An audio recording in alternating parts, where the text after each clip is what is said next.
Bismillahirrahmanirrahim. Salam əziz izləyicilər. Təqdim etdiyim video Azərbaycanda çəkilib.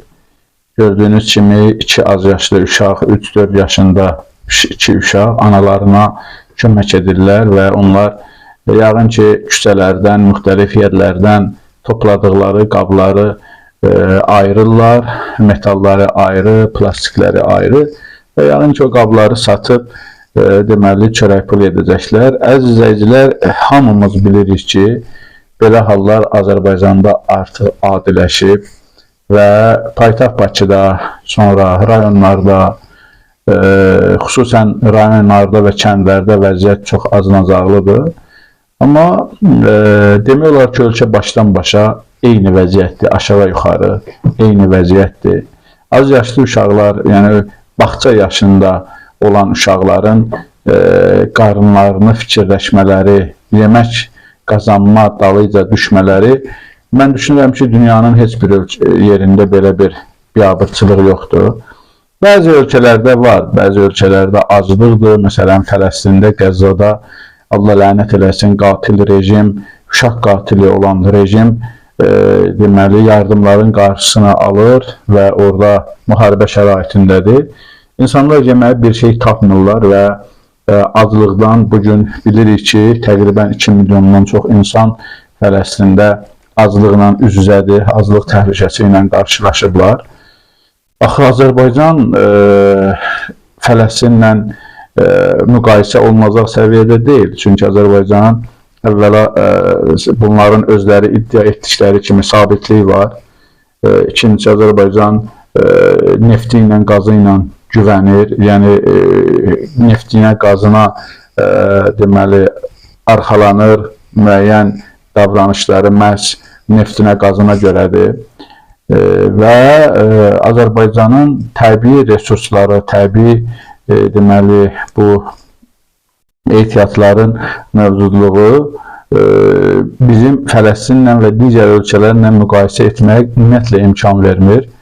Bu vəziyyət, yəni Azərbaycanın təbii resurslarla müqayisəsi, təbii ki, Norveç və yaxud da digər təqribən sayı 10 milyon civarında olan ölkələrlə müqayisə edilməlidir ki, biz müqayisə zamanı görürük, həmən ölkələrdə yaşam səviyyəsi çox yüksəkdir və həmən ölkələrdə o yaşda olan uşaqlar çox xoşbəxtdirlər, mələk kimi öz məsum dövrlərini yaşayırlar.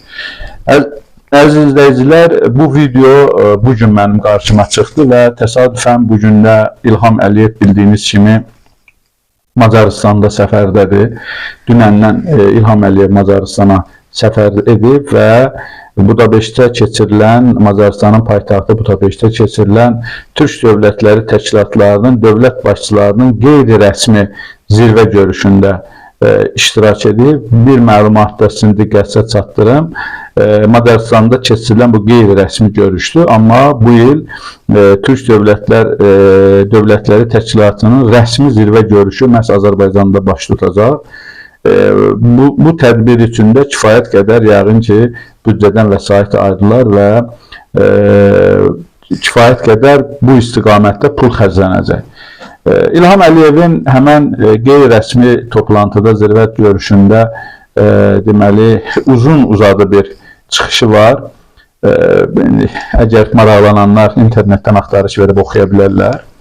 Həmən çıxışda ölkənin necə inkişaf etməsindən danışır, ölkənin imkanlarından danışır, başqa ölkələrə investisiya qoymasından danışır, COP-dan danışır. COP29 bilirsiniz ki, keçən il sonları COP29 adlı bir fəlakət dolu bir tədbirə ev sahibliyi etdi Azərbaycan və ümumiyyətlə regionda deməli öz inkişaf etməsindən danışır, Azərbaycanın region ölkələrinin arasında liderlerindən danışır və s. Bu mövzuları əhatə edən bir ümumiyyətlə inkişaf nağıllarına həsr edilmiş bir çıxış hazırlayıb qoyublar qarşısına, orada onu oxuyur. Amma mənim diqqətimiz sadəcə bir cümlə çəkdi. Mən istəyirəm İlham Əliyevin çıxışından bir cümlə sizin üçün oxuyayım. İlham Əliyev çıxışında bildirir ki, Azərbaycan ümumilikdə təşkilatın üzv ölkələrinə, söhbət bu Türk Dövlətləri Təşkilatından gedir. Türk Dövlətləri Təşkilatına üzv ölkələrinə, yəni hansı ölkələr ki bu təşkilata üzvdürlər, həmən ölkələrə 20 milyard ABŞ dollarından çox sərmayə qoymuşdur. Baxın, 20, bu mənim sənin sözümdür. Bu birbaşa İlham Əliyevin bugün səsləndirdiyi fikirdir. İlham Əliyev deyir ki, Azərbaycan ümumilikdə Türk Dövlətləri Təşkilatına üzv olan ölkələrə 20 milyard Amerika Birləşmiş Ştatları dollarından çox sərmayə qoymuşdur. Bu məbləğ təqribən Azərbaycanın bugünkü büdcəsinə bərabər təqribən bir məbləğdir və biz hələ bu İlham Əliyevin rəsmi açıqladığı bir məbləğdir. Biz yəni eyni zamanda Türk Dövlətləri Təşkilatına üzv olan ölkələrə yatırıldığı məbləğdir. Məsələn, biz deməli elə mediadan əldə etdiyimiz məlumatlarda qeyd olunur ki, Azərbaycanın bugün ən çox investisiya qoyduğu ölkə Türkiyədir və Türkiyə-Azərbaycan münasibətləri, hakimiyyətlər arası münasibətlərinin yaxınlaşması və Ərdoğanın İlham Əliyevə hər görəndə qardaş deyib sarılmaq istəyirəm deməli sözləri ilə sığallaması da məhz Azərbaycanın deməli varidatına İlham Əliyev vasitəsilə somurmaq cəhdidir ki, biz bir neçə il bundan əvvəl İlham Əliyevin yenə də öz dilindən səsləndirildi ki, deməli Türkiyəyə 20 milyardlıq investisiya qoydu, orada müəyyən zavodlar tikiləcəkdir və s. Əziz izləyicilər, baxın, biz əslində deməli görürük ki, Azərbaycan Türk dövlətlərinə təqribən 20 milyard Amerika Birləşmiş Ştatları dolları civarında bir məbləğ verib. Bunun qarşılığında nə qazanıb? Qarşılığında sadəcə İlham Əliyevə özünə qarşı güya indi ona hörmət eləyirlər, cənab prezident, dünya şöhrətli prezident və s. sözlər deməklə deməli İlham Əliyev bu öz hakimiyyətini möhkəmlətməyə çalışır bunların vasitəsilə. Yəni elə təsəvvür eləyir ki, elə hesab eləyir ki, Azərbaycandan neftindən, qazından əldə edilən vəsaiti bu cür dünya dövlətlərinə, Türk dövlətlərinə və digər dövlətlərə xərcləməklə mövcudluğunu, hakimiyyətinin mövcudluğunu qoruyub saxlayacaq. Öz xalqı hansı gündə olur olsun, öz xalqı, yəni öz uşaq pulu verilmir, ondan sonra başqa müavinətlər verilmir, işsizlik, monopoliya, insanların bərbad gündə olması, bu gün Azərbaycanda demək olar ki, biz əlaqə saxlayırıq, bütün işlər dayanıb. Bütün deməli ən çox Azərbaycanda sadəcə inşaat sektorunda müəyyən işlər var idi. Onlar da hamısı dayandırılıb və müəyyən Sibriz adında bir dənə layihə Nağdalan deməli tərəfindən başlayaraq Novxanıya qədər birləşdirmə planı olan dəniz kənarı bir şəhərciyin salınması planı. Bütün istiqamətlər, bütün pullar, dövlətin bütün pulları ora istiqamətlənib. Hətta bəzi məlumatlara görə artıq deməli işğaldan azad edilmiş ərazilərdə də tikinti işlərinin ləng edilməsi və yaxud da saxlanılması deməli haqqında məlumatlar da dolaşır. Əziz izləyicilər, biz görürük ki, əlbəttə bu cür böyük məbləğlərdə pul xaricə verilir, investisiyalar qoyulur. Bundan sonra müxtəlif yerə hələ biz bu ailənin xərclədiyi, israf etdiyi, dağıtdığı, talan etdiyi xarici ölkələrdə villalar deməli daşınmaz əmlak alması və yaxud da xarici banklarda pulların saxlanılması filan bu məsələləri demirəm ki, bunların hamısı faktlarla, sübutlarla deməli ortada olan məsələlərdir. Bunları hər kəs az qala hər kəs bilir. Və Türk Dövlətləri Təşkilatlarına üzv olan ölkələrə ölkənin Azərbaycanın deməli, büdcəsi qədər bir vəsaitin xərclənməsi Azərbaycana nə qazandıracaq? Xahiş edirəm, iqtisadçılar bu barədə bir açıqlamalar versinlər, bir hesablama aparsınlar ki, bu qədər investisiya qoyulur, bunun qarşısında Azərbaycan nə qədər pul qazanır və biz həm də onu görmüşük ki, bu günə qədər Azərbaycan həm ölkə daxili, həm ölkə xaricində yatırtdığı investisiyaların heç birindən bir qəpikdə pul qazanmayıb.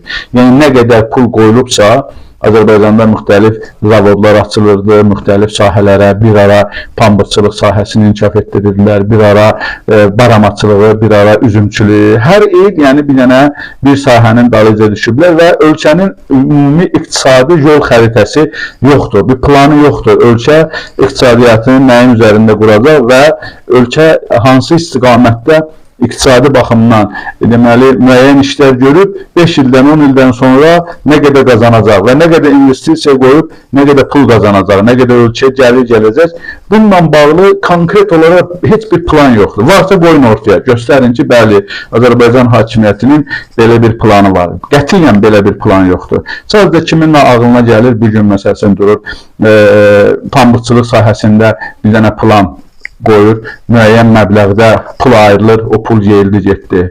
Sabah baramaçılıqla bağlı, bir gün tütünçülüklə bağlı. Yəni, hər il bir məsələni atırlar ortaya, müəyyən qədər orada məbləğ silinir büdcədən ki, bu sahənin inkişaf etdirilməsi ilə bağlı müəyyən pullar silinir və nəticə sıfır. Və eyni zamanda yenə də Türk Dövlətlər Təşkilatına üzv olan ölkələrə də müəyyən investisiyalar qoyulur və o investisiyalar, o pullar ümumiyyətlə niyə verilməlidir? Nə əsasında verilməlidir?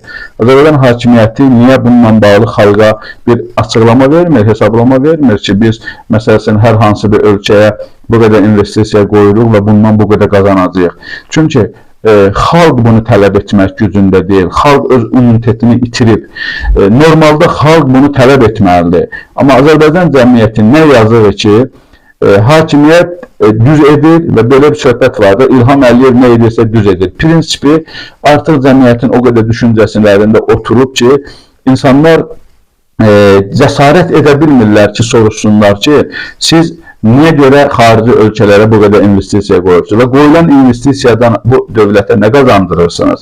Və təbii ki, bunlar sorulmadığı halda Azərbaycanın 3-4 yaşlı uşaqları deməli gedib dəmir, metal qablar toplayacaqlar, plastik qablar toplayıb aparıb onu satıb deməli çörək pulu qazanacaqlar. Və onlar hətta mən deyərdim bez pulu üçün yəni çalışırlar. Heç qarınları üçün yox. Onlar öz bezlərini deməli Azərbaycan gör hansı bir vəziyyətdədir ki, bez geyinən uşaq öz bezini almaq üçün çalışmalıdır. Baxın, biabırçılıqdır. Bunu artıq deməli bu məsələləri söz acizlə ifadə etməyə, yəni o qədər dəhşətli bir vəziyyətdir.